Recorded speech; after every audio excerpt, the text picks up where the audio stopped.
कौवा। एक बार कालू कौवे को एक बड़ा चीज का टुकड़ा मिला। वो बहुत खुश हो गया। खुशी खुशी चीज के टुकड़े को लेकर अपने घोंसले के पास जाकर बैठ गया। तभी वहां से सोमी लोमड़ी निकली और उसकी नजर कालू कौवे पर पड़ी। कालू के मुंह में चीज का टुकड़ा देखकर सोमी लोमड़ी के मुंह में पानी आ गया और किसी भी तरह चालाकी से अब वो वह टुकड़ा पाना चाहती थी। तभी उसके दिमाग में एक उपाय आया और उसने कालू से कहा, कालू दोस्त, तुम कैसे हो? अच्छा हुआ तुम मिल गए। मैं बहुत दिनों से तुम्हें ढूंढ रही हूँ। सच, तुम जैसा सुंदर कौवा पूरे जंगल में नहीं है और तुम्हारी सुंदर आवाज सुनने को मेरे कान तरस रहे हैं। तुम कितना मधुर गाते हो, तुम्हारा रंग कितना प्यारा है। तुम बहुत ही अच्छे कौवे हो। तुम्हारा जैसा कौवा पूरे जंगल में नहीं है। मैंने कभी किसी कौवे को इतना अच्छा गाते हुए नहीं सुना। आज तुम कुछ अच्छा सा गाकर मुझे सुना दो प्लीज। कालू अपनी इतनी तारीफ सुनकर मन ही मन बहुत खुश हो गया।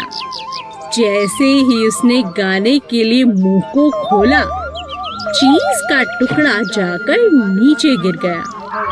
सोमी लोमड़ी ने जैसा सोचा था वैसा ही हुआ और वो चीज का टुकड़ा उठाकर भाग खड़ी हुई। बेचारा कालू।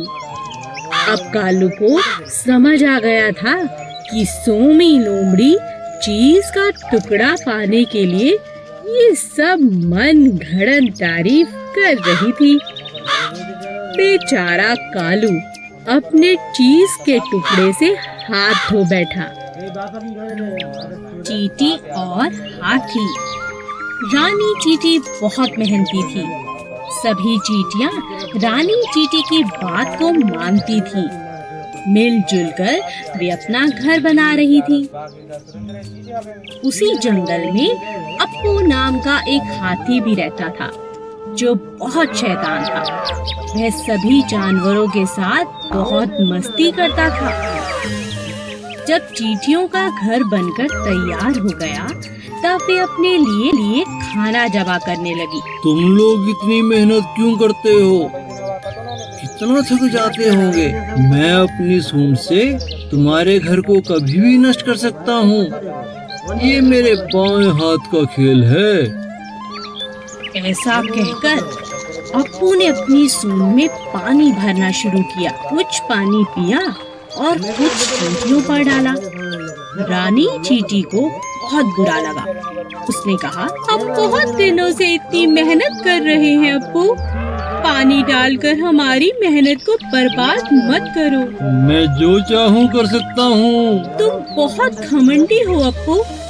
हम सभी जानवरों को मिलजुल कर जंगल में रहना चाहिए। हम सब एक दूसरे के काम आ सकते हैं। तुम इतनी छोटी चींटी, तुम मेरी कोई मदद नहीं कर सकती। कुछ दिनों बाद जंगल में एक शिकारी आया। उसने अप्पू को पकड़ने के लिए जाल फैलाया और अप्पू उस जाल में फंस गया। तभी रानी चींटी की नजर शिकारी पर पड़ी। उसने अप्पू हाथी की जान बचाने की सोची। वह अप्पू के पास गई और बोली, अप्पू दोस्त, घबराओ नहीं, मेरा दोस्त चूहा तुम्हारा जाल काट देगा और इस शिकारी को तो मैं मजा चखाती हूँ। सभी चींटियां शिकारी के पास गईं और उसे जगह जगह काटने लगी। शिकारी दर्द से तिलमिला उठा और जंगल छोड़कर भाग गया। चूहे ने अप्पू का जाल काट दिया।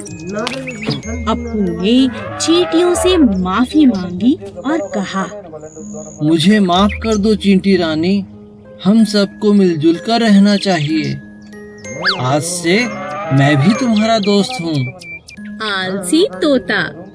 एक पेड़ पर दो तोते रहते थे, किट्टू और मिट्ठू। एक बहुत आलसी और दूसरा बहुत ही समझदार था। एक दिन समझदार तोते ने देखा कि पेड़ की जड़ से एक बेल निकल गई है, जो पेड़ का सहारा लेकर चढ़ती जा रही है। अरे देखो, हमारे पेड़ पर एक बेल ऊपर की तरफ आ रही है। चलो मिलकर इसे काट दें। मुझे तुम्हारी सहायता चाहिए दोस्त। मैं अकेले इस बेल को नहीं काट सकता। आज तो मैं बहुत थका हुआ हूँ, हम कल काट लेंगे। ठीक है दोस्त, पर हम कल इसे जरूर काट लेंगे। अगले दिन फिर से तोते ने मिट्ठू को आवाज लगाई। मिट्ठू मिट्ठू देखो, बेल तो दिन प्रतिदिन लंबी होती जा रही है। आओ इसे काट दें। कहीं शिकारी आ गए तो इसके सहारे हमारे